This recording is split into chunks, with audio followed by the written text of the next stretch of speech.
renungan kita di pada penutupan ini terambil dari Mazmur 103 ayat yang pertama sampai dengan ayat yang ketiga. Dari kitab Mazmur pasal 103 ayat 1 sampai dengan ayat yang ketiga.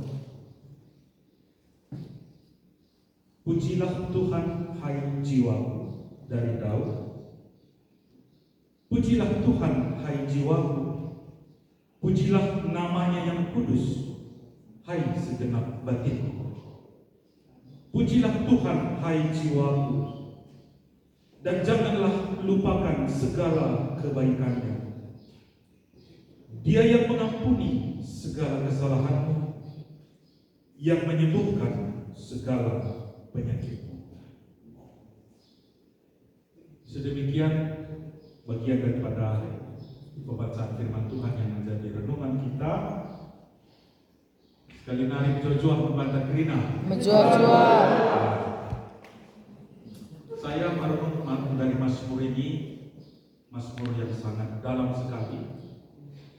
Dan kita tahu bahwa firman Tuhan selalu memberi kekuatan, memberi inspirasi bagi kita, dan betapa luar biasanya kebaikan Tuhan yang kita boleh lihat dari setiap butiran-butiran firman yang boleh kita renungkan di setiap kesempatan di dalam hidup kita.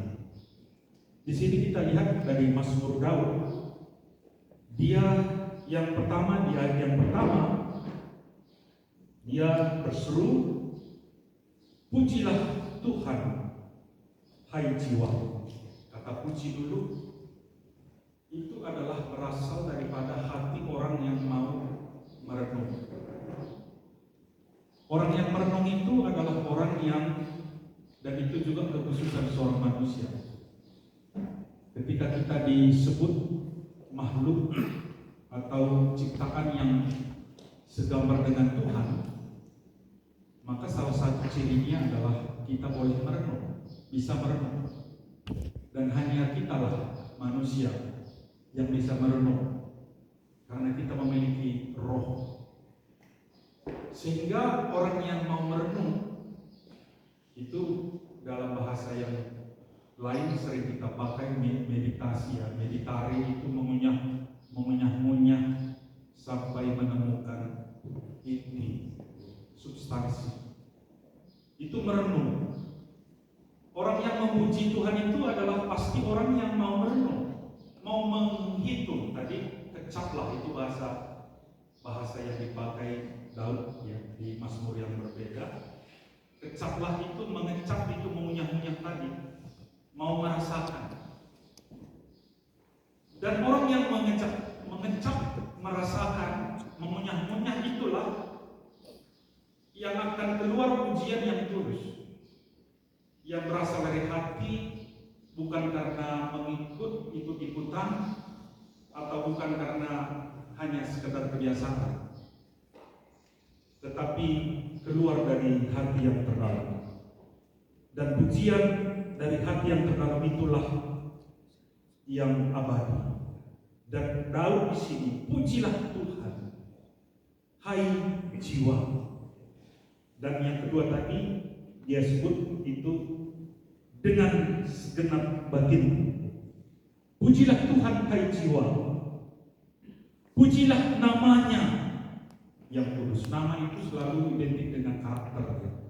Oleh itu kita tahu bahwa Allah memiliki nama pribadi Yahweh, tetapi sebutannya banyak sekali kita tahu.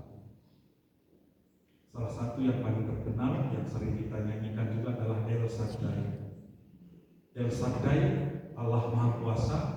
Itu pertama sekali Allah memperkenalkan diri kepada Abraham di Kejadian pasal yang 17 ketika umur Abraham 99 tahun, dan ketika dia dipanggil umur 75 tahun, berarti ada 24 tahun Abraham telah mengikut Yesus, mengikut Tuhan, tetapi janji itu belum digenapi.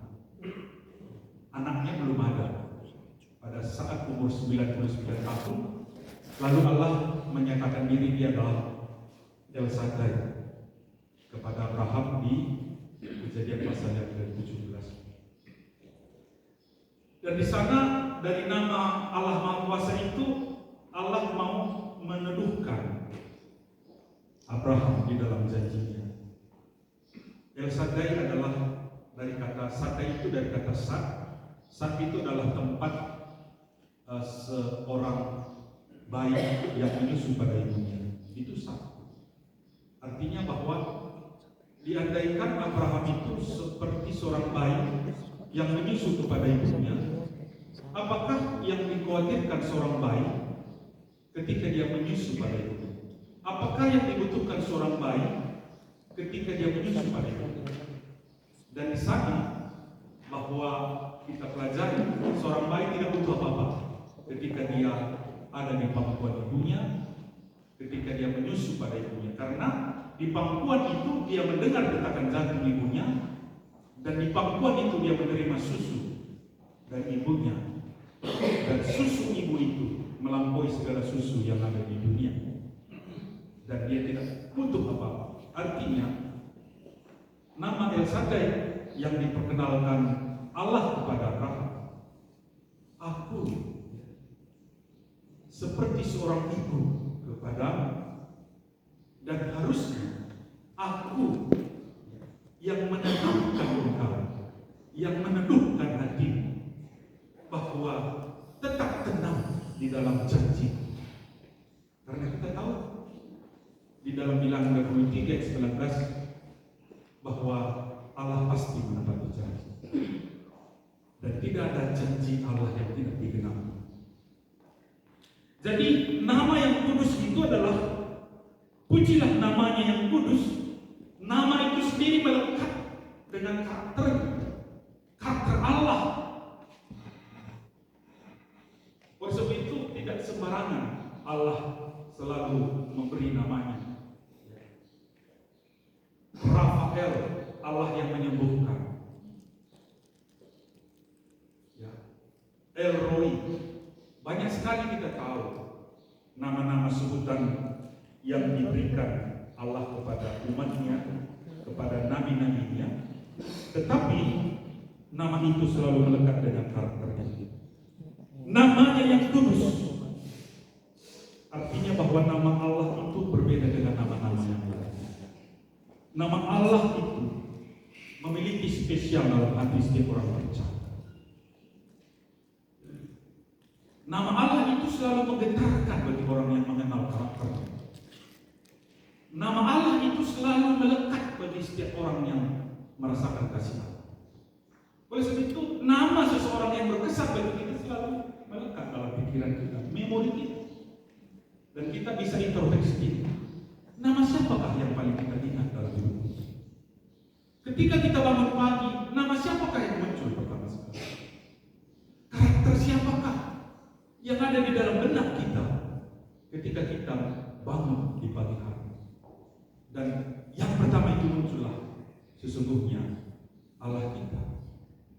Kalau bukan Allah yang memperkenalkan diri kepada Daud, Allah yang memperkenalkan diri dalam Yesus Kristus, bukan nama itu yang muncul di pagi hari, saya tidak tahu siapakah sesungguhnya Allah yang kita sembah. Dan nama siapakah yang sering melekat dalam kepribadian kita, memori kita.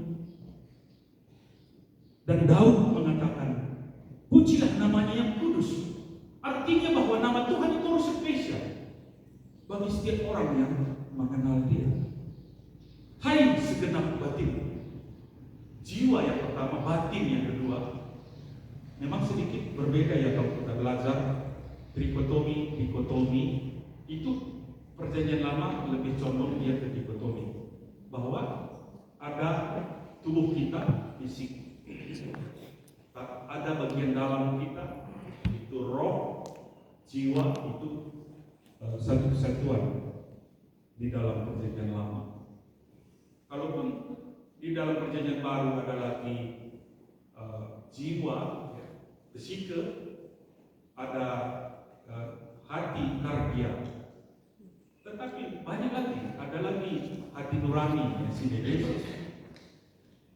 Hati nurani itu Paulus banyak berbicara. Tapi Intinya kalau kita belajar dari perjanjian lama dan perjanjian baru bahwa kita ini satu. Bahkan tubuh kita dengan jiwa kita adalah satu kesatuan. Tidak dapat dipisah. Maka biar kita ketika kita takut, jantung kita langsung bereaksi. Itu tandanya satu kesatuan. Makanya juga kita biar jantung kita langsung bereaksi. Bagi kita jatuh cinta juga ya. Jadi kita jalan sampai berbeda. Adilah berbeda jadi benar. Jatuh cinta itu membuat hati kita juga berdetak berbeda. Artinya bahwa jiwa kita tidak dapat dipisah juga dengan foto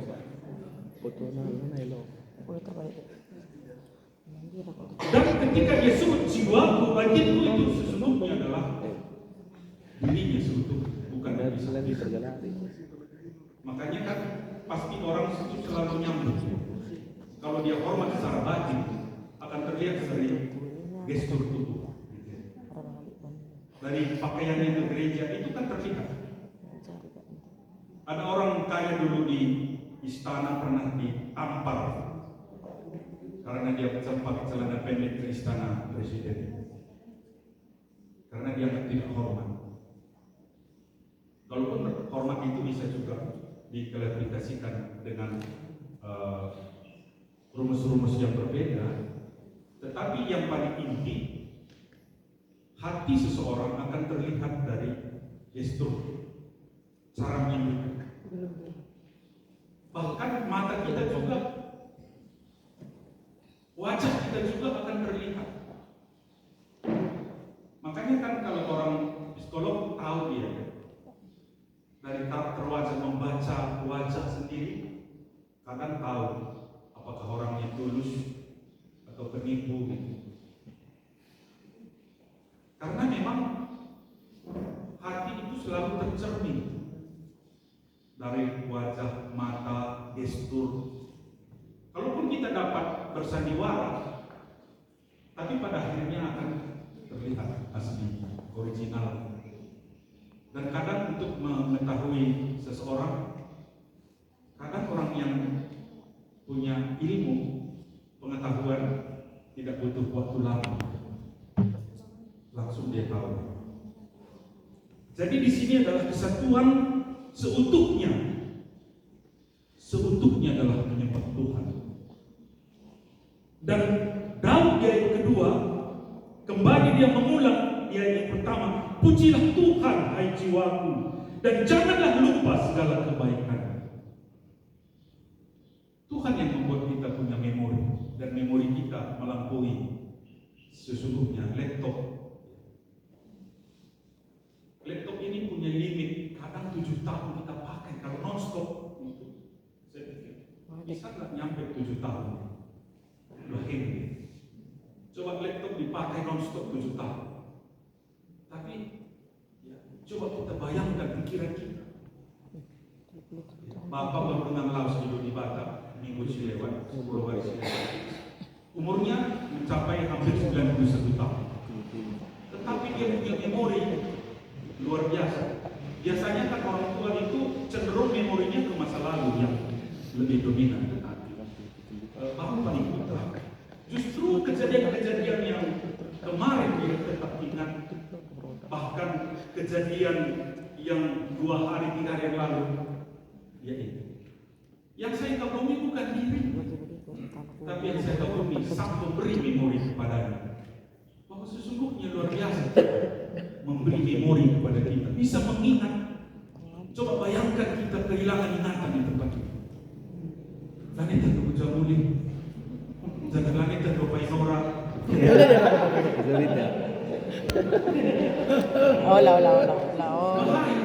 Bahaya.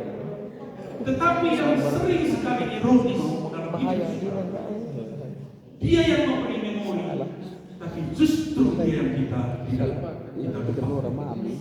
Sang pemberi ingatan itu sendiri yang kita lupa. Daud mengingatkan kita bahwa jangan lupakan, karena manusia sering lupa. Manusia mudah lupa, apalagi ketika hidupnya aman. Makanya 3 karakter orang beriman.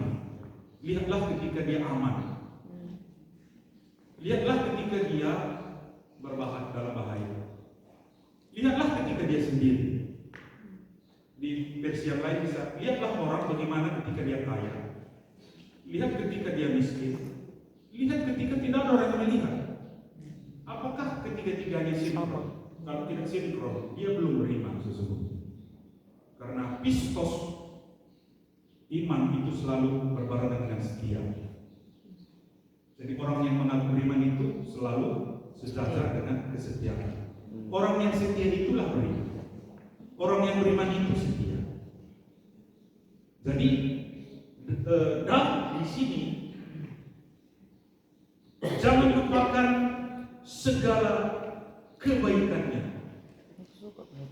Bahwa dalam hidup kita tidak pernah melupakan kebaikan Tuhan, tapi mengunyah-ngunyahnya, merasakannya, mengecapnya, baik dalam suka maupun duka.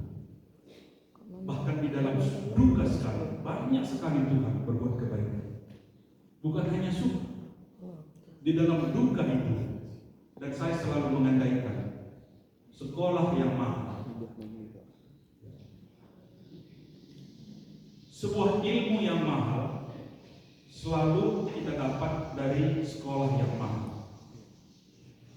Jika kita mau mendapatkan ilmu yang mahal, biasanya kita harus bayar harga untuk sebuah sekolah yang mahal.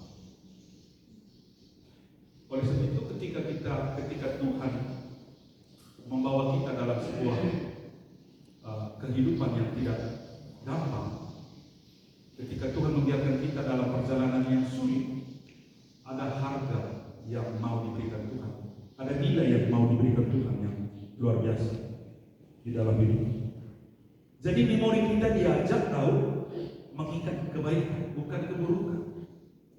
Tetapi kemanusiaan kita sering mengajak kita, memori kita sering mengingat justru hal-hal yang negatif.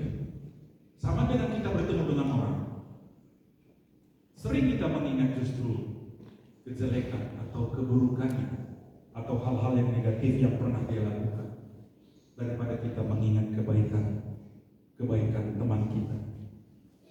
Daud mengingatkan kita untuk selalu memenuhi memori kita dengan kebaikan Tuhan, dan itu akan berdampak luar biasa. Segala yang keluar dari mulut kita biasanya berasal dari pikiran kita, jiwa kita. Hari ini kita sengket, aku liitin kunai, sengketkan saya sila meneruskan dah. Mereka mengikan asalnya sengket. Engkau yang kalau bahasa Inggris darte, sebelum di bahasa Inggris pak. Payo. Apa yang sering keluar dari mulut kita, itulah yang sesungguhnya banyak ada di dalam pikiran kita. Tidak mungkin satu kata yang tidak ada di dalam pikiran kita yang keluar. Kenapa kalau kita kaget? Bukan bahasa Prancis yang keluar. Karena tidak ada bahasa Prancis di dalam. Apa yang keluar dari diri kita lah gambaran diri kita. Makanya kalau kita menyimpan memori-memori yang baik, sangatlah bagi utepus mahulita. Itaka kita tentente mahuli. Jadi maka lihat lagu karo yang lihat kapaknya dan lebih takkan tenten kunita. Karena saya bahas lagi si bebas. Budi banget bilang tuh. Budi. Itu tidak dapat didustai kebenarannya. Yang terakhir di ayat 3, dia yang mengampuni segala kesalahanmu, yang menyembuhkan segala penyakitmu. Kita belajar puisi Ibrani, ada selalu kesejajaran. Dan di sini kesejajaran yang menang di ayat ketiga, mengampuni sejajar dengan menyembuhkan. Ya.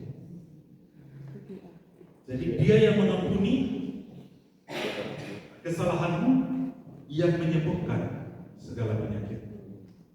Jadi menarik sekali sesungguhnya belajar Alkitab. Kesesaran dari Mazmur 103 ayat 3 ini disejarkan antara pengampunan dan kesembuhan.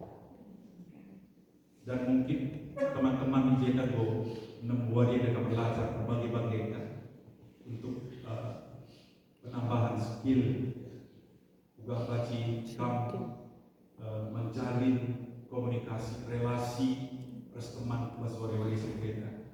Kamu jadi fasilitator si luar biasa, sidang dua kali pergunaan jemaat. Karena memang apakah yang sering membuat kita terluka? Dan hampir semua orang pernah terluka. Tidak ada orang yang tidak pernah terluka dalam hidup. Dan sering sekali kita seperti orang yang 12 tahun pendarahan, yang secara sembunyi-sembunyi datang ke kerumunan orang banyak hanya sekedar untuk menyentuh jubah Yesus. Dia terluka, tetapi dia sembunyikan lukanya supaya tidak diketahui orang banyak. Dan betapa banyak orang datang ke kerumunan seperti ini kita datang, padahal kita adalah orang-orang yang terluka atau pernah terluka. Dan hanya satu, kita mau menyentuh jubah Yesus dengan iman, dan kita mau disembuhkan. Karena sesungguhnya teman-teman, kalau kita belajar dari Perjanjian Lama di dalam kitab Hosea, salah satu penyebab luka adalah perpisahan. Perpisahan itulah luka. Berpisahnya manusia dengan Tuhan adalah menimbulkan luka. Berpisahnya manusia dengan manusia lah menimbulkan luka. Dan tidak heran kita di dalam Maliaki 3, di Maliaki 2, aku membenci perceraian. Itu kata-kata Tuhan. Garis perceraian itu disebut garis. Aku membenci perceraian karena perpisahan selalu menimbulkan luka. Adi malam mateta bersama kita Tuhan. Adi malam mateta jadilah relasi teman. Kita tidak akan pernah menemukan kedamaian ketika kita terpisah. Lah pernah sedangkan kebal menati yang dari rekonsiliasi. Tahun ini BPKP memiliki sasaran pelayanan dewasa menerima perbedaan. Karena kita telah diperdamaikan dengan Tuhan, sehingga kita mampu menjadi orang pembawa damai. Kamu membawa damai di maskirina kedua dalam setiap momen kehidupan. Kita menjadi pembawa damai, dan itu adalah merupakan kunci kesejahteraan seorang manusia. Manusia tidak pernah sejahtera kalau dia terpisah dari Tuhan. Manusia tidak pernah bahagia, dan saya jamin kebahagiaan sejati hanya kita temukan dalam relasi yang benar dengan Tuhan. Dan relasi yang benar dengan Tuhan akan membuahkan relasi yang benar dengan teman sesama manusia. Tidak akan mungkin kita berdamai dengan sesama manusia kalau relasi kita dengan Tuhan belum dipulihkan. Oleh sebab itu, kesembuhan kita di tempat ini bersama Tuhan akan membawa kita menjadi penyembuh-penyembuh di dalam setiap pelayanan kita. Biarlah firman Tuhan yang kita dengar terus hidup dalam hati kita, di dalam pelayanan kita untuk hari-hari ke depan. Tuhan masuk ke tanah.